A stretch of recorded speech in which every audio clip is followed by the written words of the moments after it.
ইন্না নাহনু নাযালনাল যিকরা ওয়া ইন্না লাহু লাহাফিজুন।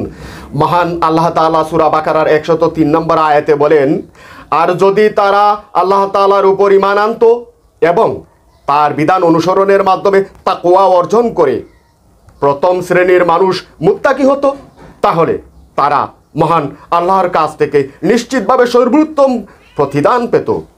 এ প্রকৃত সত্য কথাটি মন মস্তিষ্ক দিয়ে যদি তারা উপলব্ধি করত। সূরা বাকারার 104 নম্বর আয়াতে আল্লাহ তাআলা বলেন, হে ঈমানদার লোকজন, তোমরা রাসূলদের দুশমনী ইহুদিদের অনুসরণ দৃষ্টতার সাথে আমার রসুলকে এদের প্রতি দৃষ্টি দিতে বলো না, বরং নিজেদের দিকে তার দৃষ্টি আকর্ষণের প্রয়োজন হলে বিনিময়ে সাথে বলো। উনজুরনা অর্থাৎ আমাদের প্রতি দৃষ্টি দিন এবং তিনি যা বলেন তার কথা সর্বদা মনোযোগ সহকারে শুনবে। এ কথা স্মরণে রেখো, যারা আল্লাহর রাসূলের কথা অস্বীকার করে তাদের জন্য রয়েছে মর্মন্তুদ শাস্তি।